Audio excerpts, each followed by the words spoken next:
What's going on, everybody? Welcome to the greatest disaster on the internet, the Foreheads Podcast.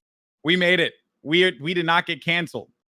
We did not get canceled. I don't know how we managed to do this. Made it past the pilot, baby. Yeah, none of us lost our jobs, and or at least not that we know of. Yeah, the stage 3 hasn't even begun yet. Could turn up tomorrow and just they say, "Yeah, Ben. No, actually, sorry, Brent. Don't turn up anymore." Did you just call yourself Ben? Yeah. Brent got his own name wrong. Yeah. Ben and Hook. Topics of the discussion today. We have new stuff for stage 3, which is going to be happening this week. Very exciting. We also have to talk about the replays that are coming to Overwatch. Finally, it's only been 7 years. It's only been 7 long years. So yeah, there you go. New gear. All the teams have been promoting the new gear that they're about to be dropping. It seems pretty sick.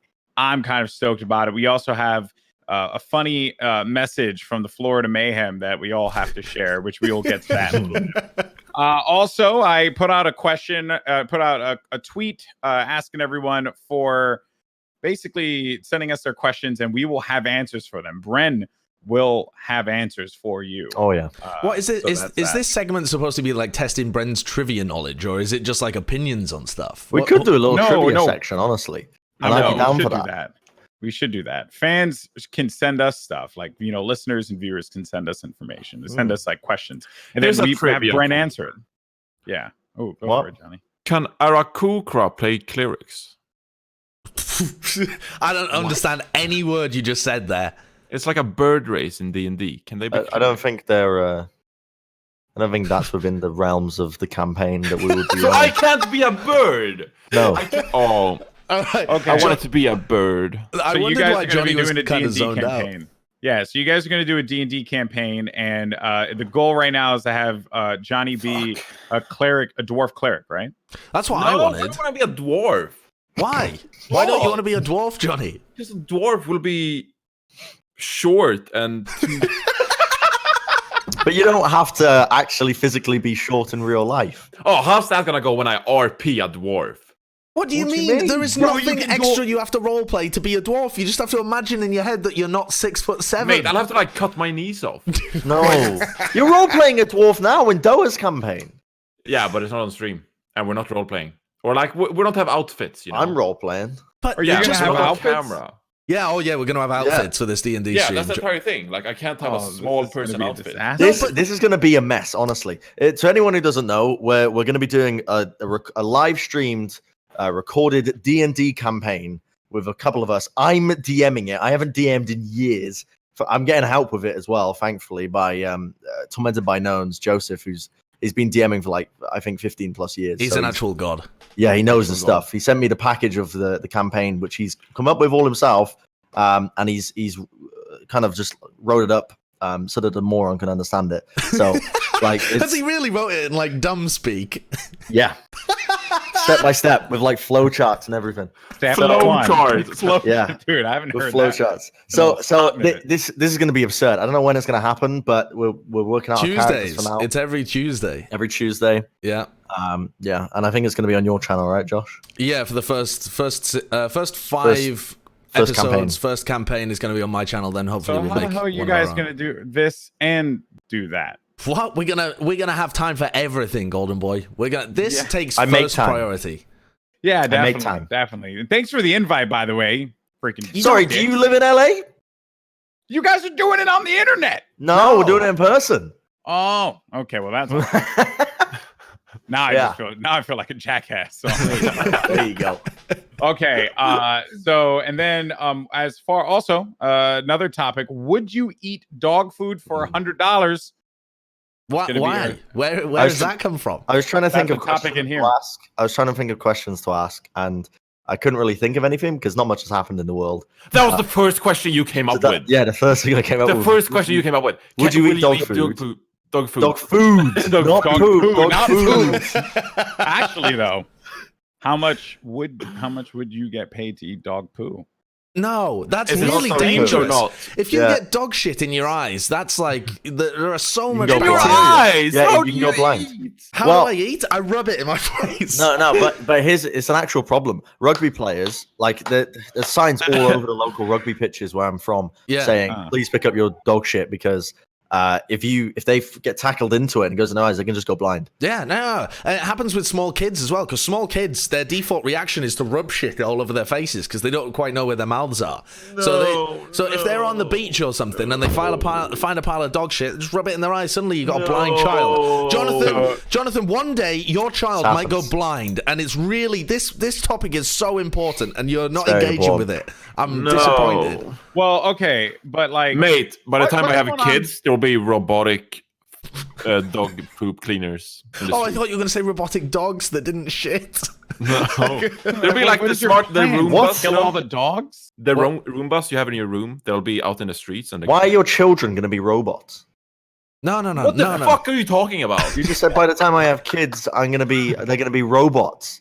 No, there are going to be robotic dog poop cleaners, is what he said. Oh, Like there already robots are. that come around and robotic sweep dog things poop up. Yeah, there already are.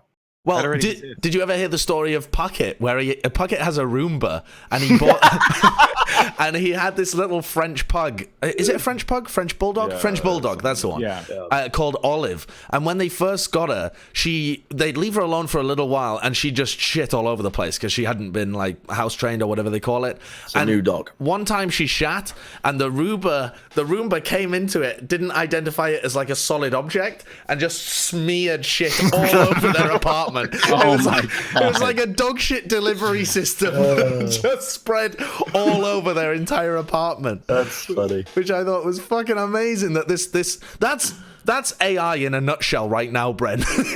No, it's not. It's not. Yo, okay.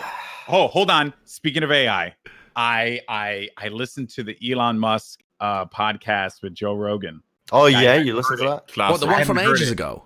Yeah, the one. Yeah, I know. I from haven't, a while I haven't ago. heard it. Like, I just got into Joe Rogan's podcast. Oh, and, really? Yeah, and I started with that one, which is a heavy one to start with. And Joe Rogan basically asked him, like about like machine learning and AI and stuff, and it's hilarious that we talked about it in episode 1, and it's coming back again in episode 2. And basically, Elon Musk just sounded like he had given up on life, like he'd given up on society to try and find a way to like come up with a solution. He's a little bit Elon's a more weird pessimistic. bloke. He's a little bit more pessimistic about it than a lot of other people. He's 'Cause very weird. He's not even pessimistic. He's just given up. He's what do you call it? It's like a nihilistic point of view where he's like, it's gonna happen. Just got to deal with it. Who the fuck knows when it's gonna happen or what form it's gonna take?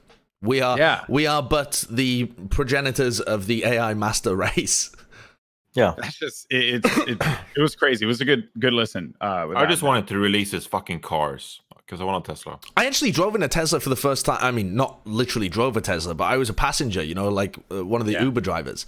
And I was amazed at how bad, actually. Like, the thing that struck me was how poor the auto driving works. Because people always talk about it as if the auto driving is just like, hands off the wheel, like fucking Jesus, take the wheel, and you go forwards and it's just fine. But there were multiple times where he was changing lanes where it wasn't identifying gaps, and so he would have just been stuck on the same road forever. There were multiple times where there were no lane markings and you couldn't like zip from lane to lane. And then what was the other shit that was weird about it as well?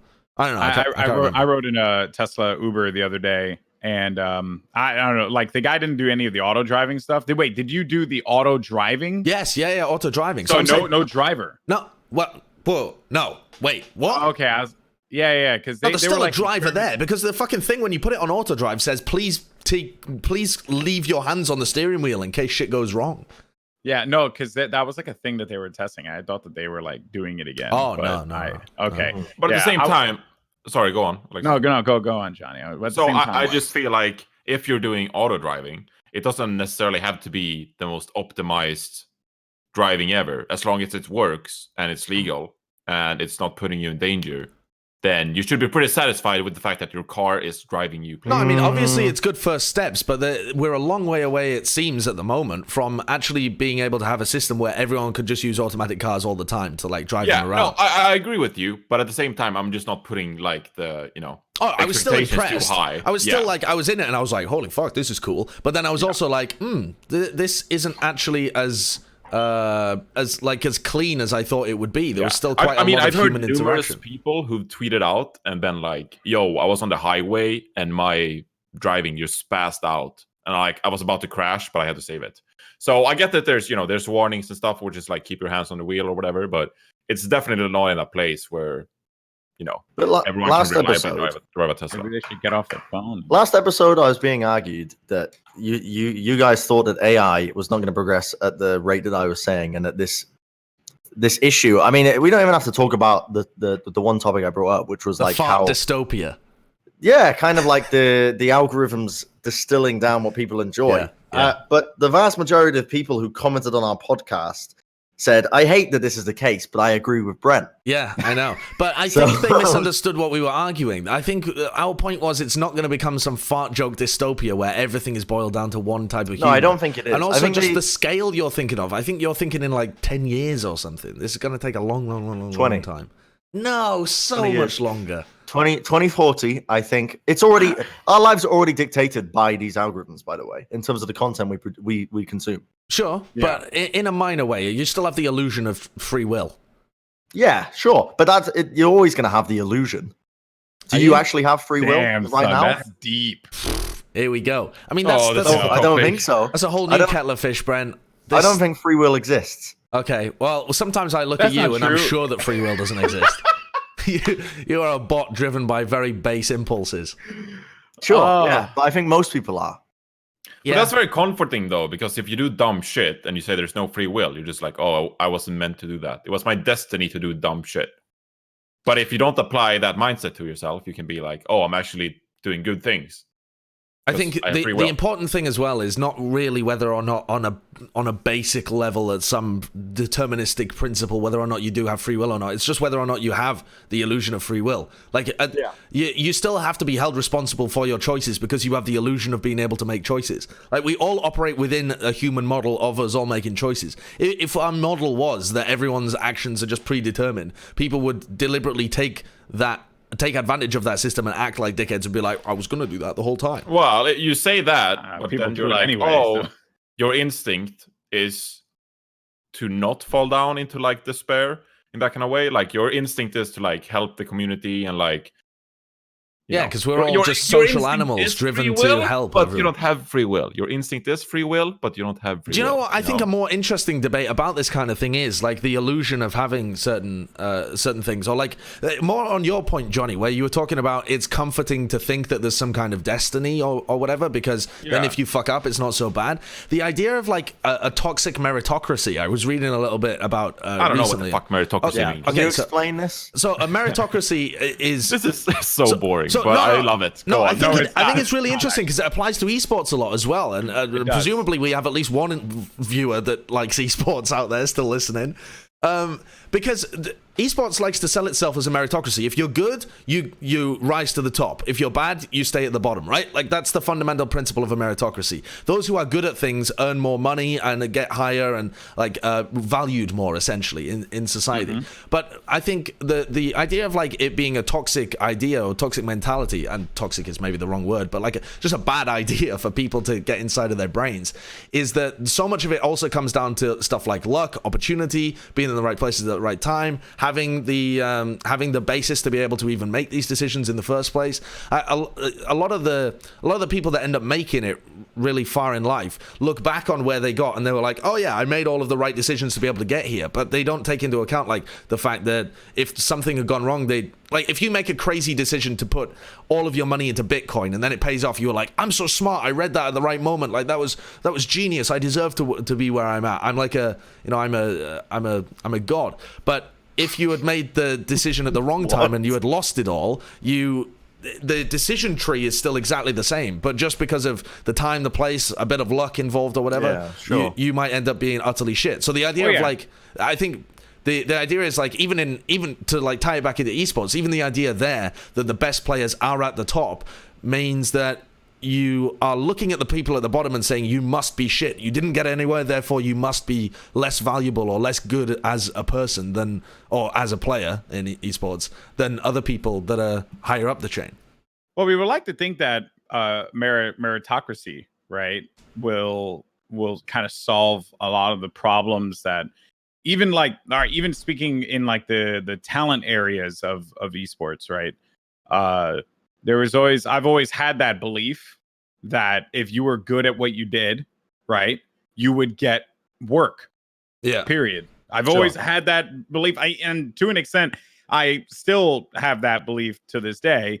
But the big thing is that, and what I'm noticing more and more is that it really isn't about how good you are at your job anymore. It in some areas it is just about who you know, and also like who is scaling that merit, right? Who is the one that's going to be like, oh yeah, you know, this is the benchmark upon which we're going to measure all these different parameters on. Like, who's establishing that, you know?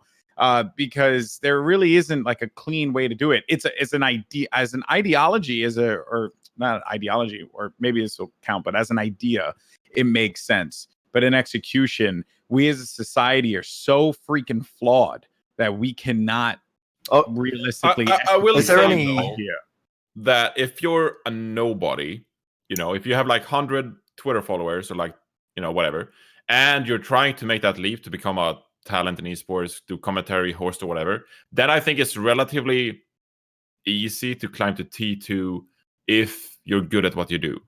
But I think once you get to like tier 2 and above, that's when those factors you're talking about start kicking in, perhaps. Maybe. I don't know. But I feel like if you're the most amazing play-by-play caster, eventually you'll rise to at least the tier 2 scene. Right, but what happens if, for example, let's use Overwatch as an example. Let's say like Mitch was still Mitch and was fantastic at what he'd done, and that kind of takes away from the fact that Mitch developed into being so fantastic over the course of like the experience he gained by casting the top teams and that kind of stuff, and hanging out with the best League people. of Legends forever, and right, you know, and so maybe there's a problem even with the premise that someone could be that good without having that experience. But let's assume there was someone that was like a Mitch's level but was stuck casting open division teams where they get 30 viewers. I mean, how the hell does a person like that even get noticed that they're fantastic? I think if you keep going, I think eventually people do find you. Like it's happened numerous times. I will agree with Johnny. I would agree with Johnny there 100%. Because if someone as good as Mitch was commentating in the open division, we'd all know about it.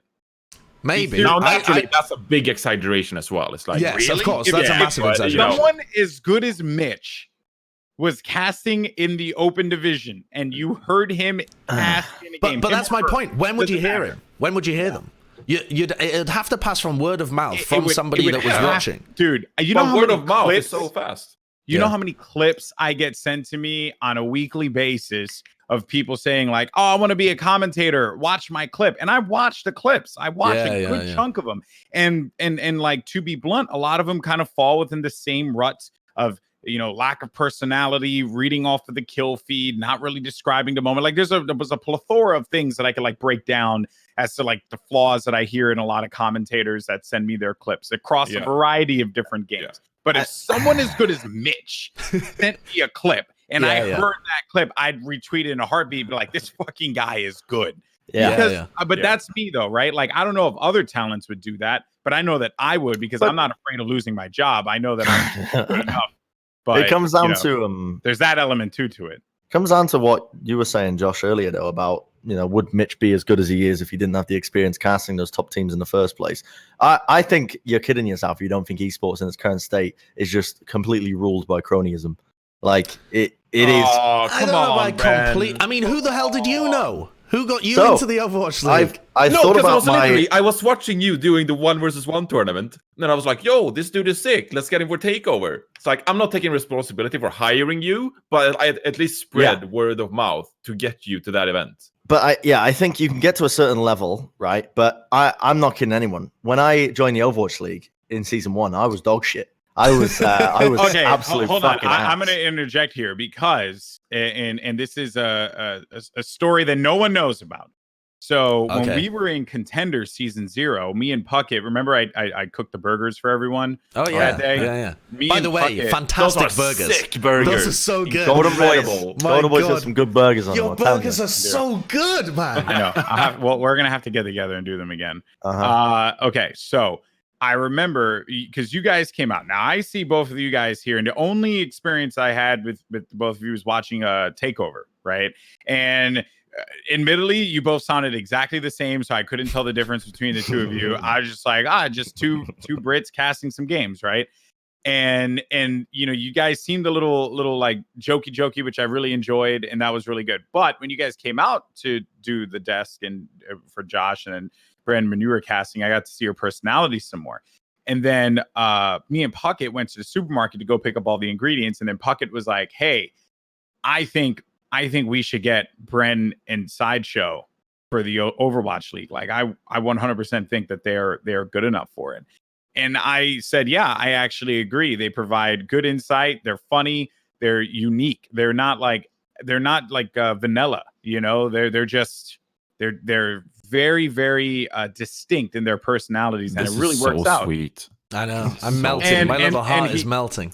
And he said that to me, and I knew that you guys were good because you had that personality. I cannot. So there was no cronyism there, because, you know, or maybe I don't know. Maybe that is the definition of cronyism. I don't know, but like, I was looking at it based off of merit. If I thought you two were absolute butt cheeks, like terrible at your job, I would have straight up told Chris, and we wouldn't even be doing this podcast right now. Yeah. Because But you guys I think that's also what people think about when they're talking about cronyism in esports, because it's often peers that are making recommendations and decisions, and and there are, like, a lot of the time it's the people that you would be working with who are making the recommendations and the suggestions for who to hire moving forwards. Like, if we pick up other casters moving forwards in 2020, 2021, they'll ask us who we would want on the team and who we think are good. We're not going to make the final decision. They're not going to do it via democracy, but they ask us who we would like to work with, and they expect that to be based both on what would make a good working atmosphere and also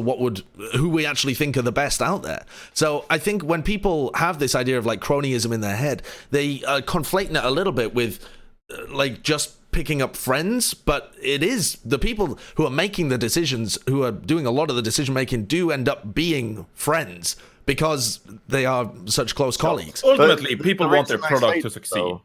Yeah. I mean, the reason I say that it's based off of cronyism is because I've mapped out where I went right in terms of esports, and it all came down to selling my Xbox to attend an Overwatch event that never happened. Tell this story. It's so funny, man.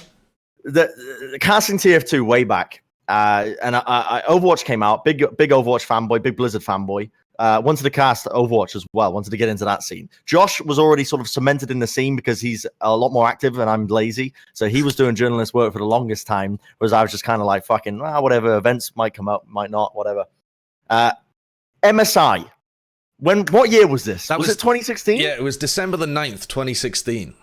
The MSI event, the event that never happened. A lot of our listeners are not going to be aware of this event because a lot of them just moved in from the Overwatch League. Nothing wrong with that. There's a bit of history that you missed. This is one of the earliest Overwatch events, one of the earliest international Overwatch events, consisting of teams from Europe, North America, and Korea. And was China there? I can't actually remember. No, it was Europe, America, and Korea. This is the MGA MSI Overwatch event. Yeah, MSI MGA. Yeah. Yep. The event that never happened. Now, Josh was supposed to commentate it. You were supposed to be there as a commentator. First gig I'd ever commentated. First gig you'd ever commentated in Overwatch, right? This is it. And you were there with GP. Sorry, tell a lie. There was an iBuyPower tournament in June, but that was like back in the beta before there was a kill feed in the game, and it was disastrous. Right. Yeah, it was terrible. I was casting from my nan's living room for that one. Yeah, this was the first one with real teams, and certainly the first one with real tournament. teams. Yeah, and so there was ZP, there was Hex, and there was Mitch, and you were supposed to be casting with Mitch, right? Yeah.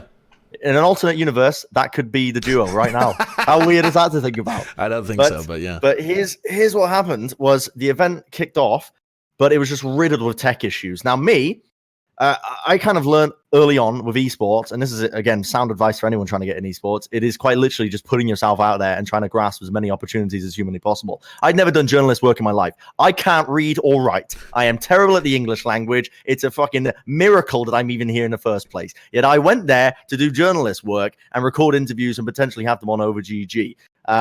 One of the people I interviewed, Bishop, when he was playing for Kung Du Panthera. I think Kung Du Panthera was the team at the time. Yeah. Bishop, who's now the coach of the Toronto Defiant, but there's a funny little story for you. The point is, the event never happened, but through that event, I drank for 5 days at Weatherspoons with Mitch, the EU Blizzard guys, and that was the first time I met Zoe, although I think Zoe actually thought the first time we met was at the Overwatch League. I don't know if she remembered me, to be honest, which is funny enough. And Hex and ZP as well, first time meeting them. The point is, I don't think I would have got Takeover 2 if it wasn't for that meeting with the EU Blizzard guys and like them putting a name to my face, you know, despite none of that happening. You put yourself out there. Yeah. People. So to kind of go back to Josh's point, people determine that you appear to be a bloke that individuals want to work with because you seem to be pretty easygoing, relatively speaking, and it worked out. Right. And that's not cronyism. That's just that you literally just networked. That's all it is. You networked, and isn't that what it is all about at the end of the day? Can't we just equate the two almost? Let me tell you my story. You can equate the two. Hold on. Let me tell you my story of how I got into esports. Okay, I was a competitive Call of Duty player. It was kind of like average, right? I had gone to events. My friend Rob, who he was a ref at all the MLG events, we would hang out all the time, and I'd sometimes stay in his room for the events. And then he introduced me to like people as we were going along. He introduced me to someone named Andreas Nexi. We kind of all became friends when this one commentator named Holiday Doc couldn't make it to the national championships. I was the last minute addition that they reached out to because I was already going because I was commentating an Uncharted tournament, like a promotional event for Uncharted. But it was literally because Nexi knew no one that played the game, asked all of his friends, and of his friends, Rob said, "Oh yeah, my Goldenboy plays the game." So then they called me and said, "Hey, are you interested in casting this?" Mind you, I'd never casted a thing in my freaking life, but they had no one to commentate this thing. So I said, "Sure." And then since I was already hopping on a $1 bus to go over to Rhode Island to do this gig, and I was staying with my friends in a hotel, then they were like, "Hey, do you want to commentate this Call of Duty tournament too? Because this guy can't make it." And the first thing I asked was, "Oh, but am I getting paid?"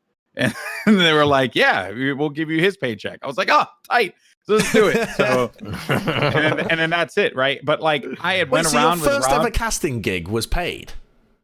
Well, yeah. That's yeah, good. It was. And that's pretty good. Hold on. That's wild. Didn't get paid after that for a very long time. Okay.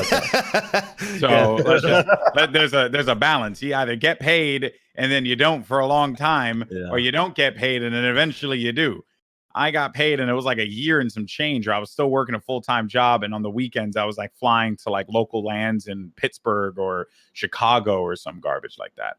So yeah. So like, you know, but it's because I networked. It's not because I was like friends. It just so happened. I mean, well, I was friends with Rob. You know, we're still best friends to this day. But I mean, that's it. It's sometimes it's dumb luck, dude. It really is. I think what people have got to realize is a lot of esports and probably a lot of the wider world, although I couldn't tell you because I've never worked a job outside of esports, but probably the way that a lot of jobs work is based on recommendation. Like if you want a specialized role, you have to be able to recommend certain people, and people can only recommend who they know. So you can only recommend somebody if you actually are aware of their existence. So you have to, either by putting good content out into the world or by networking, you have to at least be someone that if a job opening did come up, people would think of your name. Yeah. So I don't know where that ultimately leads us with this topic. Boomerangs. That was a sick topic, though. Actually, no, it really was, because we learned a lot. We shared stories, personal stories. I feel closer with all of us now. We've got a blood bond. A blood bond? Isn't that how diseases are spread? No. I don't know. I'm pretty sure that's how it is. Not my blood. Not my blood. I don't doubt that. It's just riddled with disease. All right. So, where are we? Okay. So LA, let's Bren, move on. LA. Speaking of Overwatch, might as well talk about what's new in Stage 3. This was actually just posted a little while ago. It Still seems goes. like we're going to get Havana. So we're going to Cuba Yeah. for some Overwatch League fun. I'm excited about that map. I think it's going to be apparently pretty people cool. don't like the map. I've only played it once. I like the map. I've never played it. I've played so much ranked and I haven't played it yet. I've done the parkour thing on it. Yeah, that's what I've done. Actually, Yeah. But apparently people don't like the map. I don't know why. Maybe it's because of the layout is a little strange for first point. It's like a very just open straight line, and then you turn a corner and the point is there. So it seems like a strange it doesn't fit normal kind of thought processes for how you would design a map, where you would have multiple places to be able to defend from. There's insanely long sightlines, but you wouldn't have to hold them. You could just give up all of that ground, but it's a little weird.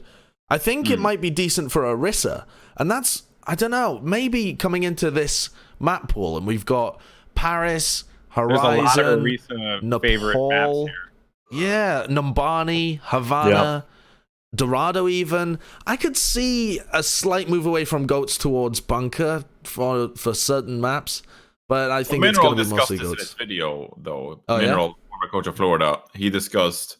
I actually didn't watch the video. I just saw the title. Oh, what a classic Reddit user! Read the title, Well, commented, "Wow, this video's dumb," and then moved on. The title was like, "Oh, the downfall of bunker" or whatever. Okay. So at least I'm just hoping that me and Mineral are on the same page here. Okay. But anyway, the gist is that like the skill cap of a bunker composition is so low anyway that ultimately goats compositions will beat them because there's just a higher skill ceiling and there's more abilities you can play around with. And so ultimately, I don't think we'll see that much bunker because you'll just get steamrolled by goats. But we'll see. Sure, We'll if see. there's It also a big part of it comes down to just the alt economy as well. Like the better teams will just not opt to run the bunker comps, whereas the worst teams will on the first points. But then you end up switching to goats, and then you you've just ruined get your fucked alt in the economy. neutral That's a because good point, Brennan. you don't have any alts. Yeah, I think I don't know. I also don't even know whether it would be a more pleasant viewing experience to see a bunch of bunker. I think I don't think it will. When I've seen bunker comps be played in Owl, it's been some of the, I don't know, there was a couple of cool strats, like Gladiators and Spark had some cool stuff on Hanamura that didn't work. And then there were, what else was there? It was kind of interesting to see Batiste get played, but as a concept, bunker comps, when the way of breaking them is either to run another bunker comp or to run goats, don't really add anything in terms of enjoyable viewing experience. I think there was some for me. Widowmaker. I think Paris. I think Soon ran some Widowmaker or something. But it's like, oh, you're playing a Widowmaker against a team that can't shoot back. Yeah, It's like that fun. And also, that doesn't really give you that many opportunities to pop off as well. You're just doing a lot of poke damage. I mean, a lot of teams, I think, would even opt for the Ashe in that position because you just do more poke and can maybe kill. I don't know. So what ends up happening with a lot of these updates, because we're going to be playing on patch 1.37 now. no, it's 36. They made a mistake in the article. Again, don't know how you do that, but there you go. It's 36? Oh, Yeah. okay. Yeah, they put 37 in the article for some reason. It says 36 to me. Patch in Sorry, play. The latest they put overhaul. 36 in they used Oh, wow. it was 37. Just changed. It was just changed because I just refreshed it and it was but when it was posted earlier. Yeah, so right 30 minutes before it was posted, it said patch 136 or 137. Apologies. Right. Okay. All right. So we're going to be playing patch 136, which does not include the Diva change. Does it not? So that's a bit annoying. Nope. That's unfortunate. Well, not that it really makes that much difference. I don't think it would I don't think that's going to change the game in any particular way. It'll, if anything, it just reduces the skill. Well, not the skill cap of Diva, but it just it means that those flashy plays, I think, will be less. I just want to add, I like how they've included in the article. The patch also includes a handful of small changes to a few heroes, and they list off Ashe, Brigitte, Diva, Roadhog, and Torbjorn. And the changes are to their voice lines and other stuff. So they haven't even read the patch. They've just read the heroes that are being changed and just included it in there. Yeah. The Diva, that's funny. Diva Academy skin has been changed. They've just included that. That is a big Lord change to Diva, knows to be when fair. Roadhog says, "You're a talker, I don't like talkers," the anniversary line is now, "I'm beached as, bro." I don't know what that means. What? What does that mean? The What? hell does that mean? I'm Wait, beached as, change bro. Roadhog's "You're a talker, I don't like talkers" anniversary line to "I'm beached as, bro." That is very Huh? strange. Why would you change that? Well, Were he's people abusing Australian, it? right? Is this some Australian slang that we just don't know? All right, I'm call gonna Mitch. Google it, man. Beached. Some people in the north of England say, like, some like working class people in the north of England say, "Oh, I'm." They wouldn't say I'm beached as, but what do they say? I'm starving as, and they just mean like It's a bloody YouTube reference. I've just it's a googled it. YouTube reference. Yeah, To originates from a what? Send it. YouTube video parodying the New Zealand accent made by a pair of Australians. All right. Link the video. This needs to come up. Where This frick is is great. it? So, How do I all learn we've learned from this things? is we were like the crotchety old men, like, this doesn't make grammatical sense, just not knowing what the meme was. It's a meme. But is it Roadhog taking the piss out of the Kiwi accent? Because Roadhog is Send the Australian. link. Okay, all right, yes. I'm not Jamie. Well, all right. There are some updates though, just an FYI. Like Baptiste is his immortality field. If it lands on a moving platform, it will move along with the platform. See, I already And, thought that was the case. Oh, is that in? That was That's already in. the- Oh, no, sure I'm- that was already no, in. no, Wait, that's the May maybe- 21st, 2019 update.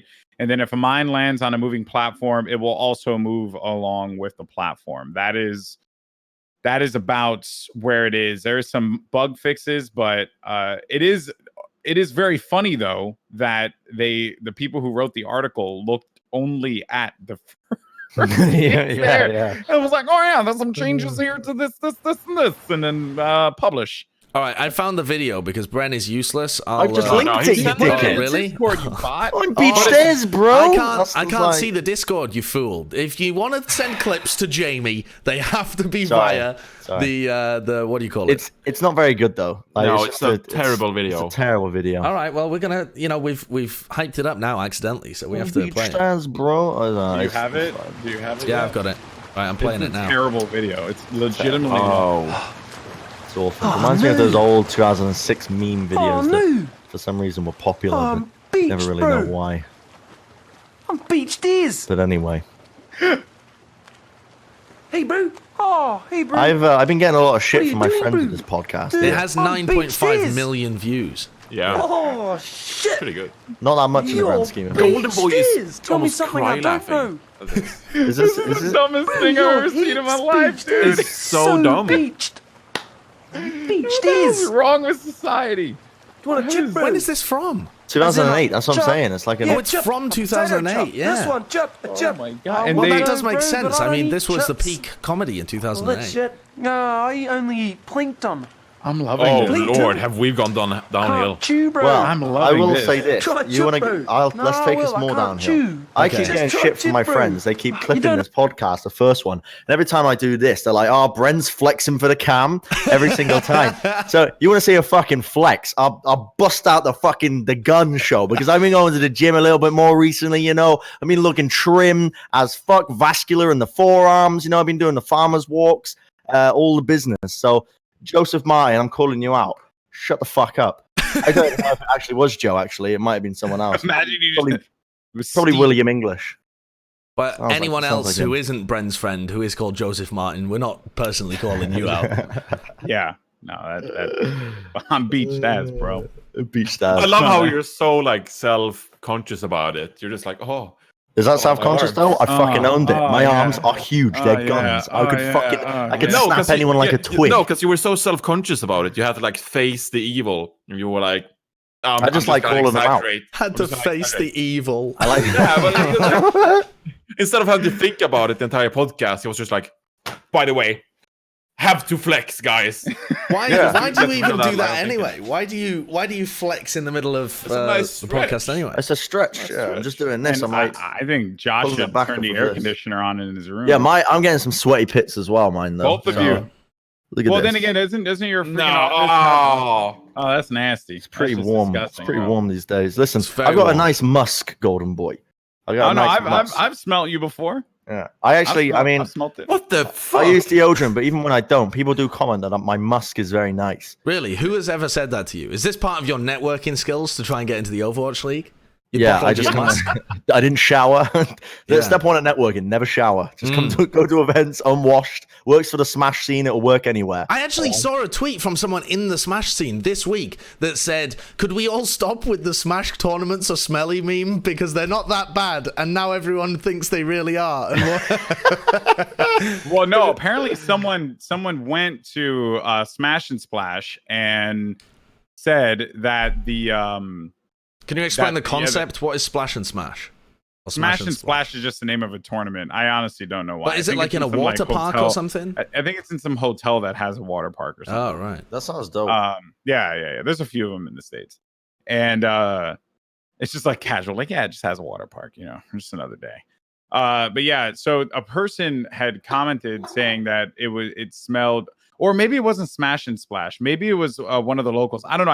I remember reading it and seeing it and thinking like, oh man, this is crazy, because it was a woman who had posted it, and she said, like, I had heard about the Smash tournaments. Like when you go to the really big events, it smells awful. I'm just going to go to my non-competitive major event or local events, not the major events, because they don't smell nearly as bad or something like that. And then there were apparently like no women and stuff. I don't believe all that though, because I know Smash has like What a bunch of- convoluted story. I'm not sure I understood the point there I've at all. been to a lot of events, and people are smelly all over the world.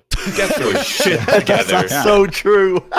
Yeah, Get you your can't- shit together. I've been in some foul Ubers where like the drivers are just like not even Yo, those are the Yeah. worst though. yeah, that's they ridiculous. fucking suck. They are Pungent. normally the nicest human beings as well, so it No, feels. Oh, no. I've had some little old ladies who are lovely, but they are chunky and it's hot and they are oozing horrific smells, and it's just been awful to sit in the Uber. But then they're really nice human beings. So what do you rate them? We had to rate them down because it's an unpleasant experience, and via the algorithm, she must eventually be told that she stinks. Well, I think this. I go into those cars and I'm just like, hey, yo, can I open the window? And then they're like, oh, no, can I turn on the AC? And then I'll be like, nah, man, I've been in a flight for like, 3 hours. I just want to, smell the Good tip. fresh air. There you go. That's That some fresh life LA advice, weather. people. Yeah. People That's are some life underrate advice. like the fresh air when you're in a car, because they're always like, oh, I'll turn on the AC. It's like, no, I take the window down. I have the freshest of air. The driving least fresh anywhere. air you could possibly get. The air that is right next to you, flowing on either side. If you could witness the transparent fumes from everybody's car, you'd be choking and gagging. You're witnessing the least fresh of all air if you're in the middle of a better road. than- really slowly, so it passes before we come to the car smell. Hey mate, Sure. can you slow down to 5 on this freeway, please? I just want to get some of this fresh air while the fumes pass over me. The birds are chirping. The flowers are But sprouting. the fumes don't have a. What are you thinking here? That the fumes have negative speed? The cars are going forwards. The fumes are not being blasted out. The fumes. No, you're themselves have driving forward and therefore encountering the fumes of the other cars ahead of you. No, when they pass you by, they are still just releasing fumes as they pass. But if I'm in a car in a constant speed, they're not passing me. Right. But there are still cars in front of you. Are you? And that's what I said! But you're gonna ask your Uber driver to try and find the pockets of clean air. It was a joke! It was a joke, Sideshow! All I'm saying is this. I ain't trying to smell some old lady ooze. What are you going to say, Goldenboy? All right. Whoa. Like what Josh is smelling. I didn't say she was Okay. oozing.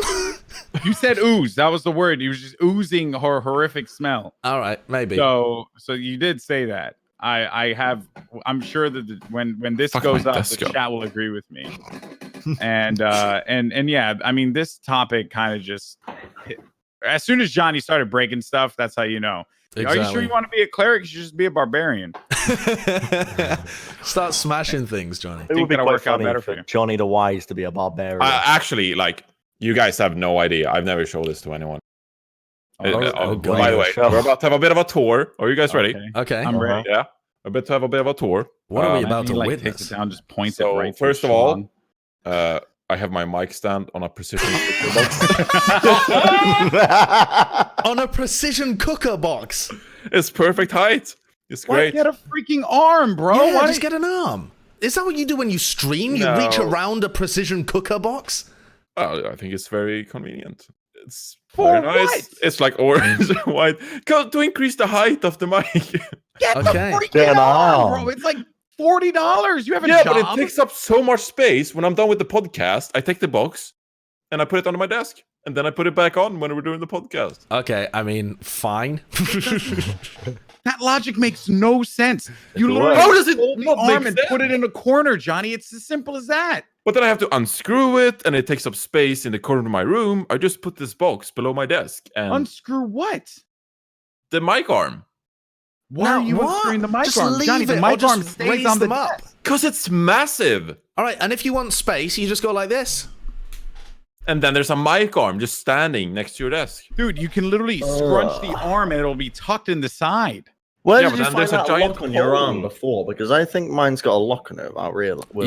Yeah, yours does. You- It's at the bottom. It's at the bottom hinge. But I rather like than how doing he the knows where minimalist your mic arm approach. is. Yeah, rather than doing tech advice, because I fixed Johnny's girlfriend's mic arm, and they have the exact same mic arm. So, while Bren, oh god, for all audio listeners, just to describe, Bren is scrabbling with the mic I don't know where arm it in the is. middle of a podcast when it's perfectly functional. Oh. Oh, dear Lord. Anyway, okay. I thought Johnny so- was just about to show a picture of his crotch there, which is exactly what I thought too. Yeah, but What? yeah, 'cause Why you- the fuck would I do that? well, Because the camera was going down. okay, but that would actually And you make also sense said I've today. never shown anyone this. I thought this was. That's an absolute got him.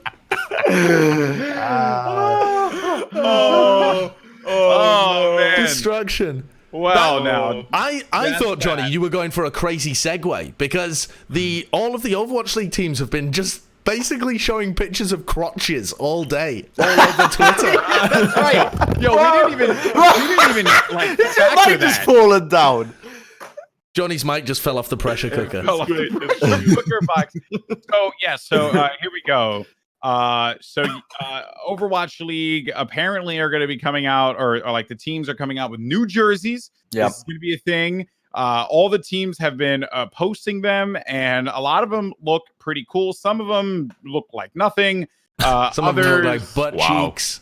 yeah, and then but the one defining characteristic between all of them is that they highlight an individual's crotch. So that Can we play Guess the Crotch for a second? I've got New No. York, Dallas, No. Florida, and LA Gladiators. Yeah, sure, Guess the I'll do crotch. this. Guess Come the on. crotch. Okay, Bren, whose crotch is that on New York? They've got New very long thumbnails. In fact, very long nail. It looks like ZP's hand. I mean, It does, doesn't it, actually? It does. Yeah. Maybe they got ZP to model it.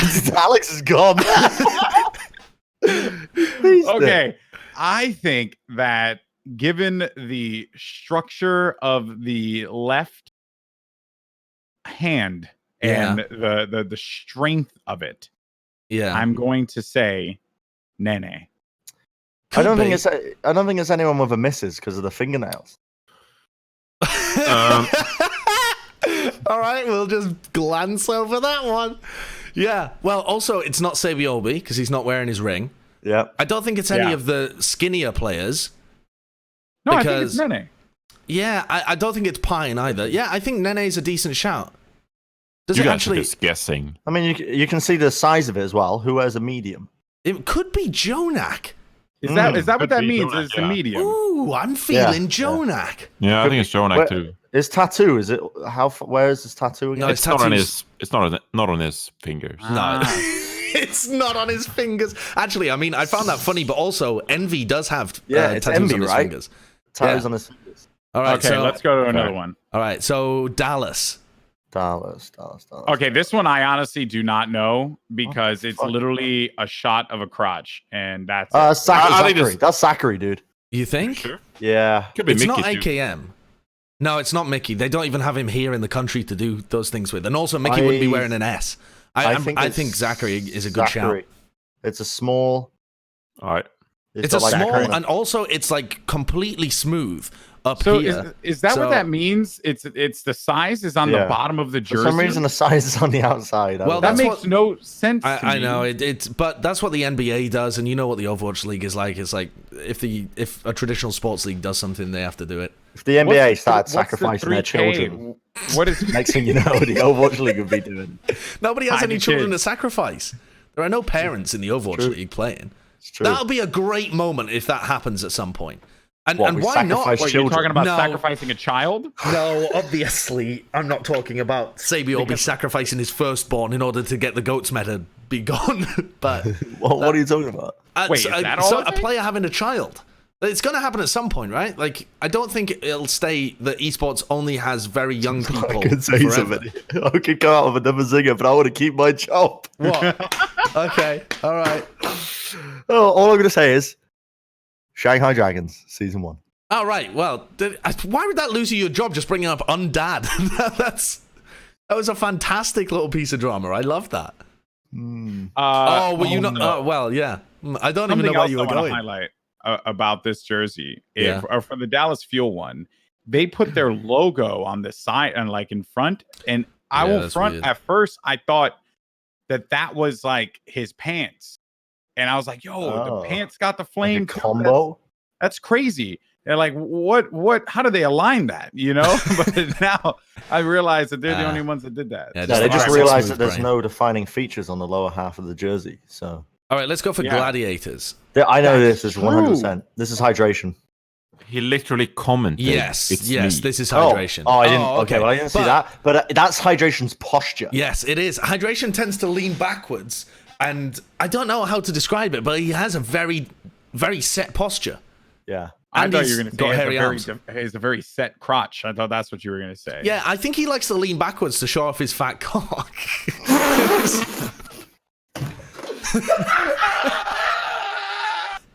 All right. Moving on. Moving on. Moving on. Moving on. Moving on. Moving on. Doing the show from down here now. Oh my It was god. a good run. We had a good run. We've all lost our jobs. Oh, dear Lord. Oh, that was the quite next? funny. Go to the next one. The next one was the Florida Mayhem, who didn't even show a crotch shot. They just showed colors. As if they... do Florida still not have a roster, so they can't take photos of people? Maybe. What the hell, dude? Johnny, dude. Look at Johnny. Okay. So speaking of Florida Mayhem, that kind of leads us into our next segment. We're still going to carry on with this show. We have to carry on with this show. Lord knows we have to carry on with this Speaking show. about Florida Mayhem, would you eat dog So- food for $100? Diablo. Okay, no. This is what happened. So, Florida Mayhem are teasing a color change, kind of hitting us with that Miami Vice style, you know, like, was it Grand Theft Auto Vice City, right? That neon approach, neon green, neon pink. Awesome colors, by the way. And I was hoping that they were going to turn their jersey colors and all this into it this season, but I guess they're getting an alternate now, so that's kind of cool. Yeah, you can see like from their logo and stuff. They look like they're going through a branding change. They did that Everything's during the changed. off season too, though. Oh, really? Did they? Yeah, they did that They during did. the off season.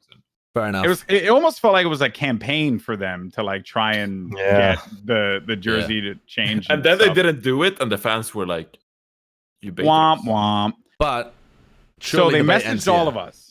So they messaged all four of Yep. us individually, and they don't know that the four of us know that they messaged us. But it was great because they really buttered us up. They did. And I'm not going to read the rest of it, but I'm going to read the beginning where they address the message. Because for me, they say, "Dear Alex, global icon, Goldenboy," literally in parentheses.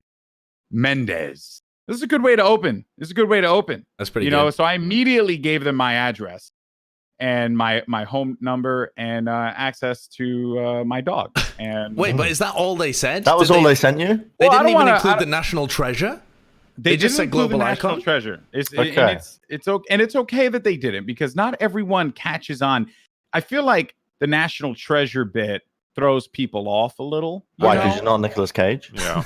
How about you shut your damn mouth? Okay, Nick Cage is a national treasure. Was in the movie, Not a global right. icon though. but not a global Not a icon. global I am. How many titles did you get, Bren? 3. Okay, What did you get? what were yours? How did you get 3 Wait, titles? wait, Bren, read yours out. Read the opening of yours from the Florida Mayhem. This is how the Florida Mayhem buttered you up. To Brenji, first member of the Church of Aemon, and he who faced gesture and sort of lived. That's great. That's fantastic. Okay, I got 6 titles from the 6? Florida Mayhem. What the hell? The Florida Mayhem DM'd What? me and said, to Sideshow, the Wrinkle-Brained, the Yotta Chad Prime, King of Pounders, Lord Oh of my Zenyatta God. Gods, and Destroyer of Diamonds. This First is so of his- bad for your ego. First of his name, Esquire. And I'm sat there like, well, I'm not sure I wanted to represent the Florida Mayhem before this, but now, absolutely, yes, I do. I've been bought immediately. Johnny, how many titles did you get? They wrote, "Hey Johnny."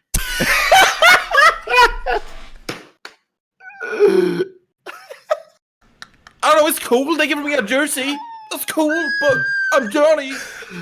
I'm just Johnny. Oh, Owner of 2016. At least they could've Atlantic called it- Showdown champion. No.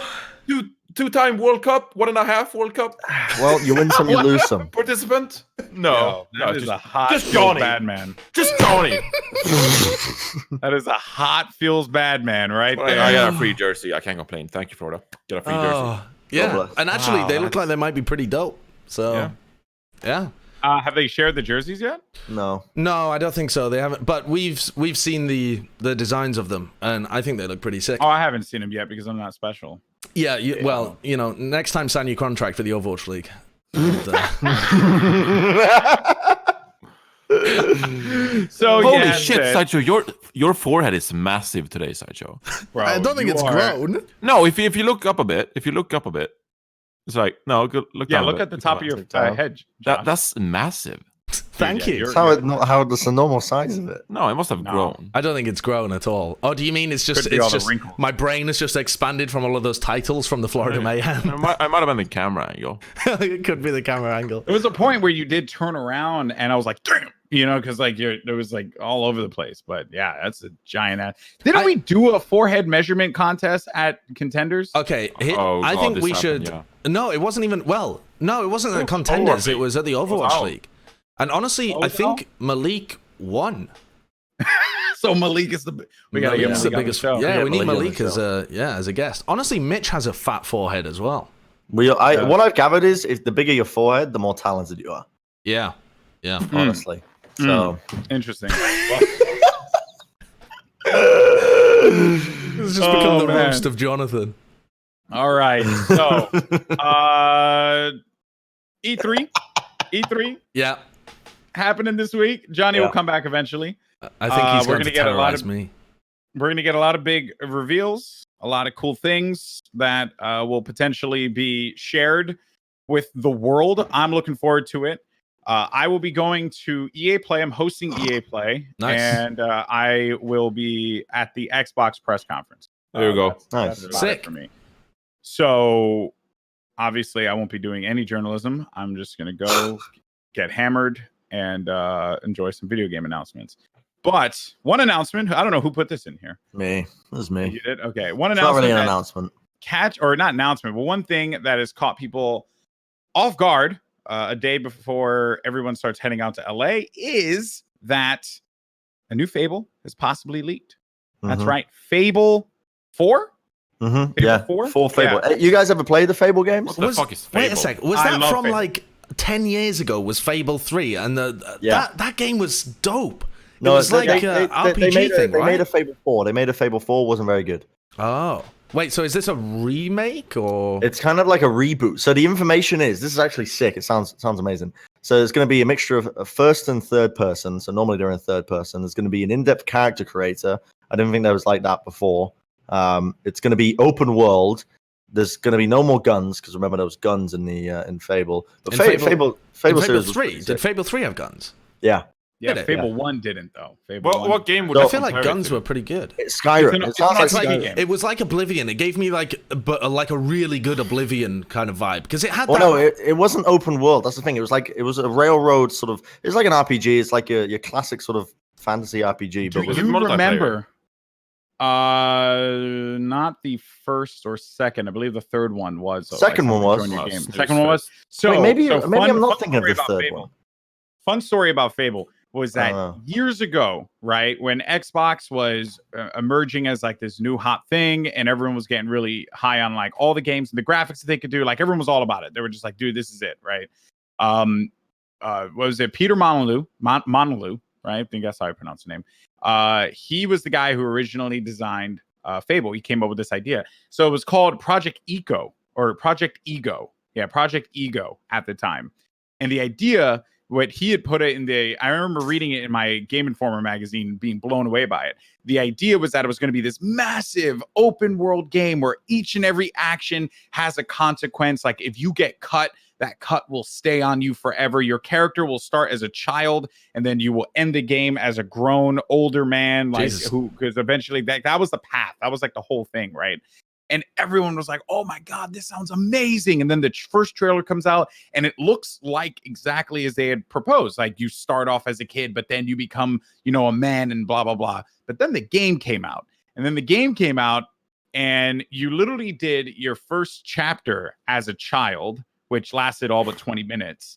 And then you magically sprouted and became an adult. But some of the decisions that you made in the beginning of the game did have a minor impact, but nothing all that crazy. Yeah. And then, that the whole thing about getting cut and then the scar lasting with you, that did stay in, but it wasn't as profound as like they made it sound like.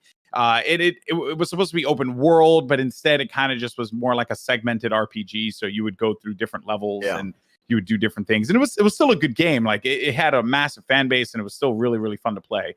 But it wasn't what it was supposed to be. So Fable's always been this game that's been chasing this holy grail of RPG gameplay, right? The fully immersive, I want to be, like the hero of this world, or I want to be a salesman, or I want to be a traveling, jester, or I want to be a knight for the Knight's Guard, or, things like that. Like Fable's always been the game that's been trying to like achieve that goal. Each and every release, they get like that much closer to it, but it hasn't really hit that goal yet. It's funny, like Fable 2, I got the order wrong. It was Fable 2 was like one of the flagship titles on the Xbox 360, and for a lot of people, they hold it quite close to them. The same with Fable 1. Oh, it was a great game. They were great. They were great games, but also it's like they're like people's first introductory RPG as well. I've noticed, at least with my group of friends, a lot of them it was like the first RPG game they played, or fantasy RPG. But it was Fable 3 that was the one that came out and wasn't very good. Really? People didn't rate it as much. Yeah, people didn't rate it as much. Honestly, I think the only one I might have played was Fable 3. Maybe it was Fable 2. I'm not 100% sure, but I didn't ever own an Xbox, so I played it at my mate's house. But it was one of those games where I was in, high school. I must have been like 13, 14, 15, something like that. And used to enjoy going around my mate's house and just binge playing this game because it was one of those games that like hooked me in, even though I couldn't play it back at my own place. Like, what the hell else game did we play over there? Oh, the guy had like glowing red eyes. Do you remember that game for the PlayStation? What? The guy had glowing red eyes, and it was like Soul Reaver. No, it was like a shooting game. The guy had it looked like a stormtrooper kind of thing. Damn, I can't remember Red what the Faction. No, yeah, no, not Red Faction. No. Okay, but when I first got my Xbox, there was this lit Lord of the Rings game. I was so sick to play. All the Lord of the Rings games are The pretty Lord good. of the Rings games for the PlayStation are Incredible. fantastic. Yeah. So Yeah. good. Yeah, But, those are Hobbit pretty even good was games. really good. Yeah. In this leak, the reason I'm interested in it is because apparently it's set in the same world, right? So it's set in the world of Albion and Aurora or whatever. But what's happened was it's a weird take on it. It's like thousands of years in the future. And what happened was the Fable series like continued and went on, but eventually what happened was some mad wizard ended up making the tower, which eventually you stopped in Fable 2, I think. And he was mental, so he wished for a giant meteor to land on the land. And what's happened is this takes place thousands and thousands of years in the far future, where society is finally built up again, where it's medieval, but guns don't exist anymore, and it's completely different in a weird way, right? So the actual description is the land was reduced to fables, the spire was rebuilt and used by a mad king to wish that an asteroid would strike the planet. He also wished it would happen again in the far future, eons later. So everything is now medieval themed, there's new continents, and you have to stop the destruction of the planet again. So, but What there's a shit story writing.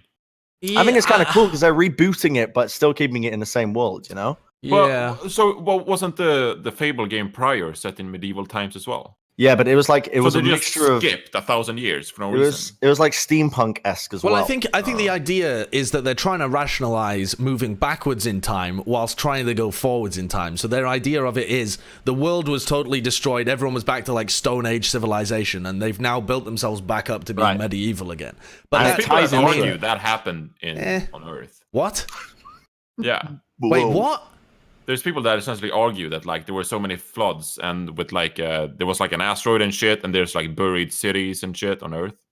Okay. And so you know that big ass library of like Greek or whatever that burnt up. The Library of Alexandria. Alexandria. So like it's like it would be that, but another, you know, library of knowledge or whatever. Well, are you And saying people Library would- of Knowledge, or are you literally saying that people are suggesting that civilization was wiped out and we got back to this point again? Yeah. But you'd be able Got to find wiped back. evidence for that all over the place. Yeah, but that's what they're trying to find out, essentially. So I think it's like in Southeast Asia or something. There's like temples that people are starting to like dig through and stuff, and they're just like, holy shit! Like an entire group of people lived here, and like they were so smart, and like there's like multiple books. If we get reset, I Hey, feel Joe really Rogan bad has for a good whatever podcast. society. I can send you some links, bro. Joe Rogan's got some mental people on his podcast that They believe do some mental stuff. I just said some people argue it. I didn't. Okay. Say I'm just saying that if we got reset and we ended up, you know, like it's like someone discovered the remains, they'd find memes and freaking a horrible world and Brexit, and they'll find all the, you know, like it'll be really bad. I think everyone will just be like, that makes sense why they got wiped out. You know? We're all really, really dumb. Also, another thing, I just put it in there just because.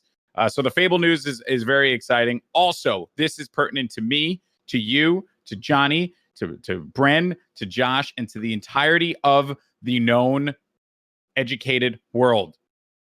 Halo Infinite gameplay will be at E3 2019. It is labeled as a next generation game. It will be demoed with a PC plus an Xbox controller, and 3 Microsoft IPs will be announced. This is going to be a crazy freaking E3 for Microsoft. IPs. Insane. Is that Can just you new explain what that words? means?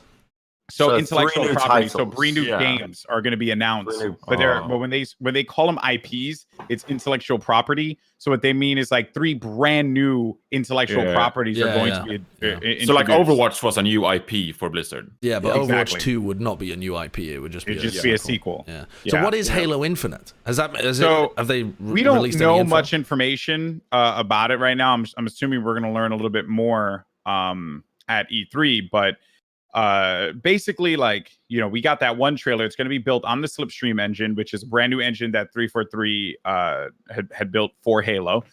So it's not using the older engines anymore. Kind of like the way COD is doing the same thing. Like they're doing COD Modern Warfare on a brand new engine that they've been developing for a few years. Also, it is going to be a cross-platform next generation game. So this is going to be the wave now. Like this is what we're going to see. Everything's just going to be PC and Xbox. Fortnite proved that it doesn't matter. It was People Fortnite, just right? wanna- That opened the floodgates. I would say it was Rocket League first.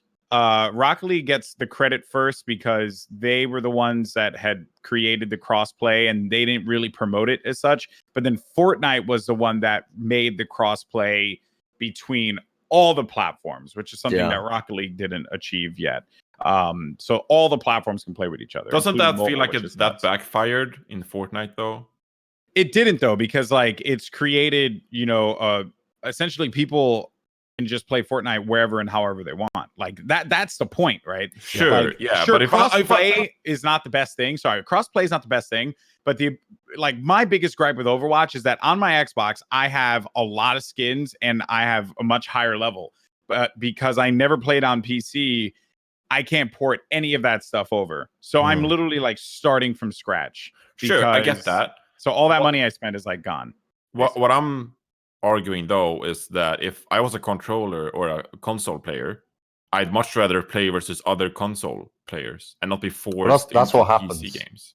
Well, that is what happens. Only when you opt to play with another person who plays on PC, that's when you will cross play with each other. Cool. So that's the appropriate way to do it, because like, you're willingly accepting that this is it, and you also go into PC lobbies. Like a PC player is not going to go into a console lobby. It's only going to be a console player going into a PC lobby. Same thing with mobile and Switch. So Call of Duty is going to be doing it. I'm expecting Halo to do it as well. This is going to be very exciting. And Infinite, from what it's been described around, like, you know, the community and the Halo community, is like, it sounds like it's going to be a combination, like an ever living Halo, then hence the name Infinite. That it's something that's just going to keep on growing, and you know, like, they're going to have multiplayer, and the multiplayer is constantly going to change, and then they're going to have the single player, and they're going to tell the story within this game. Like, I'm excited for that. Like Halo as a service and as a platform, and then they just keep adding. I feel like that fits the Halo community as well, because to me, the Halo community will never die. I was never part of the esports part of Halo. I mean, I grew up playing that game. There were like summers where we'd play like 4 players split screen for just an entire summer vacation. I but love like that. It's like a title that will never die. So I'm really happy that you can make like incremental progress without having to release a new title every time. Yeah. So I'm really looking forward to that. Yeah. It's so like I'm a game excited that for deserves, you know, updating, etc. Yeah. So I'm really excited. I think I might cry and be emotionally compromised at the press conference. Are you going to be there? Are you at that press conference? So I will be at the Xbox press conference, 100%. Yeah, like I deliberately ensured that I had nothing going on Sunday, and on top of that, I also was free. Like, I want to be there. I want to see you cry. Okay. E3 was dope though. Like first time going to E3 last year, you were giving us the rounds, showing us around Goldenboy. You know. Do you get to sit in at like the viewings of the announcements and stuff, or is that just press?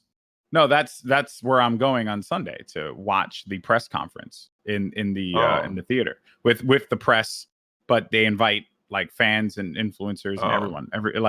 Tickets are. Am I an influencer? Can I do it? You're just Johnny. You're just Johnny. You're just Johnny. Hey, Johnny. Just Johnny. You're not the god king of Zenyatas. No? Okay. Are we there? Are we at the end? I think we are. We're an hour and 10. An hour and 10. Look at that. Not bad. So, housekeeping before we close out. For those of you asking about Spotify and iTunes, we are working on it, and feel like a video game company. We're working on it, and it will come out when it comes out. No, kidding. I think it should be out after this week. It should. Maybe we'll see. It takes time. Okay, so there you go. We gotta go the rounds first. Goldenboy, I'll start with you. Oh, would you eat dog poop for $100? Dog poop? Would I eat dog poop or dog food? No, dog food. Dog food. Johnny just really wants to eat dog shit, is what I found from this. He's got dog poo on the It's the same thing essentially, because the food is digested. What kind of dog food are we talking about here? Wet food. Wet food? Oh, I think wet's worse, isn't it? No, wet's better. Have you ever had a dog food sandwich? Cynthia. What the fuck, Bren? They're not that bad. That's what I'm saying. I would gladly. You've eaten dog food before? Yeah. Why? Okay, for fun. Yeah. Would you eat? How do you feel about eating wet Stella's like wet dog food? Would you would do kibble, but you wouldn't do wet food? But what if it was for $100? It's not enough. It's not enough. Our standards are dramatically different. I would have a little cube of the food. I'd try it out. I want to see what my little girl. Let's say a spoonful. A spoonful. Nah, you Yeah, can a fuck off spoonful. with that. I'm not gonna do a spoonful. My A spoonful like do for 100. my dad lived with a person in university who ate dog food for a month because he ran out of food and ran out of money and didn't have enough to be able to buy human food, so he existed on dog food for about a month. Holy crap. Yeah, it happens. Yeah. And I mean, if you're feeding it to a dog, it can't be that bad. well, cat food is actually pretty nice. I've had cat food before and thought it was just fairly pleasant. It wasn't Fucking even that end bad. it. End the show. End it. But bull done. penis was the worst thing I've ever eaten. So there you go. Well, I had story. bull testicles. Yes, those are nice.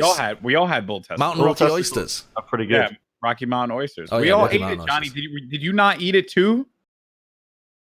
The Rocky Mountain oysters, they were Put- delicious. when Put the Monty slices took- of testicle in your I mouth, didn't Johnny. actually. No, I didn't actually, because I'm normal. No, they're really nice. They're really They nice. were- I would they were very really much good. recommend. Also, Yeah, bull what penis What's your can be favorite lovely. part about it? What's your favorite part about eating dog test or bull testicles? What is with you and eating random things from a dog? Just throwing it out there. Poo, now testicles. Just calm it down, Johnny. It was they had a nice they had kind of a flavor to them. It was a different consistency to stuff that you're used to. They were breaded. They had a nice sauce with them. They were just fairly pleasant. Breaded and sauce. That's. I mean, they were eating. also they weren't sold to me as testicles. They just said, "Oh, try this and tell me what you think of it." Yeah. I put it in my mouth, Funny- ate it. It's pretty good. Yeah. And they were like, "Yeah, Funny that's story about that. How's the? I- Oh yeah, go on. This was good. When we were there, I had just started eating oysters. Like I just gotten into eating oysters. They're so good. And yeah, they are delicious. And Monty, we sit down and Monty's like looks at me with the most snide look in his eye, and he says, "Hey, Golden Boy, do you want to have a Rocky Mountain oyster?" And I was like, "Oh man, I love oysters. Yeah, that sounds like a great idea." Okay, so then we ordered the food. I didn't know, right? And then as time went on, I was like, "Wait a minute." Where the hell do they get the oysters in the Rocky Mountains? That doesn't make sense. Are they like any ravines I don't know about? Like I'm really confused here, you know? So then it like is placed in front of me and I'm like, oh, this looks like I thought it was like a beef chip or something like that, which is Yeah. technically what it was. Yeah. And I was just like, oh, what's this? And then Monty's like, you should eat it. It's delicious. And it like with this very possessed look in his eyes, you know? Yeah. And I was like, "Oh, okay." So I dipped it in the sauce that it came with, and I ate it. I was like, "Oh, that's great." He's like, "Delicious, right?" I was like, "Yeah, it's pretty good." And then he's like, "You want to know what it is?" And I said, "I'm pretty sure it's testicles of some kind or penis." And then he's like, "Oh yeah, it's bull testicles." Yeah. Oh, okay, that's that. Yeah. You know, I love how anticlimactic that was, where Monty was just like, "You want to know what it is?" and Goldenboy is just like, "Yeah, it's testicles." I think he's Testicles. just, you know, he was just enthusiastic about it, Just and I'm right, okay yeah. with that. He wants to I'm okay with that. spread the enjoyment of weird parts of animals. Yeah.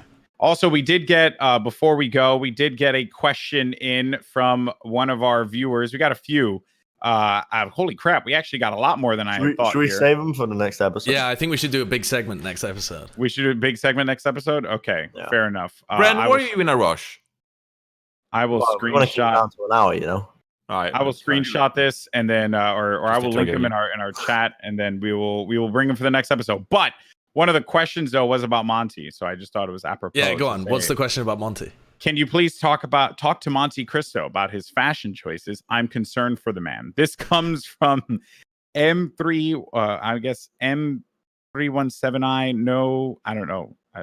Mythies Mibbies Bar. I can't pronounce that Twitter name. Here's a fun fact. Do you spell your name right? That's all I'd ask for.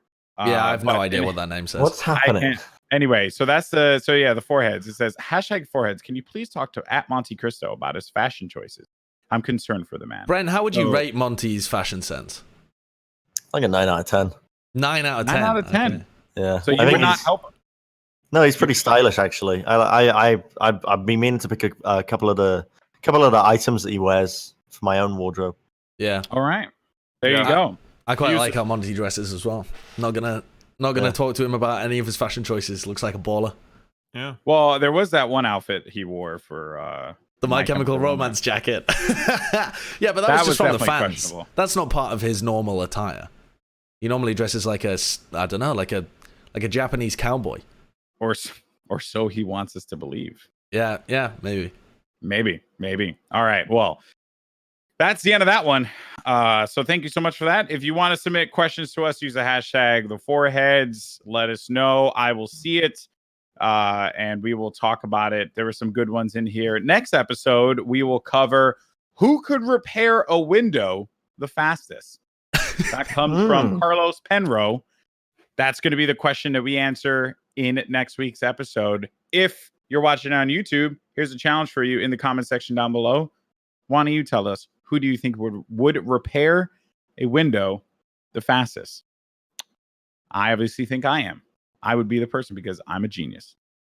Yeah, I'm going to just a tiny bit of housekeeping towards the end as well. I've got the schedule screen on at the moment. It's every Wednesday at 1 p.m. Pacific, 4 p.m. Eastern. We rotate through the Twitch channels as well. Obviously, you're watching on twitch.tv/Bren at the moment, or maybe you're watching on YouTube or Spotify or iTunes or whatever, if we've managed to hook it up in time. But Wednesday the 12th, 1 p.m. Pacific, is on twitch.tv/Reinforce with your boy, Johnny. Oh, I didn't know that. Sick. Yeah, Subs, there you go. all for it. Also, when you're at it, can you just follow me on Instagram? Because Bren is running away with it. Follow me at Reinforce Owl, because Bren has 15k followers. Me and Sideshow are not even close. Clearly, we need to kill this before all the self-advertisement. What are you sitting at? I'm at 23,000 something. Well, that's understandable. You're a national treasure. I should be more, though. I'm very famous. So Here's my technique, though. I just post topless photos of myself. And that, I think, is where we should probably end it. You talking about topless photos. We'll catch you next week. Oh, man.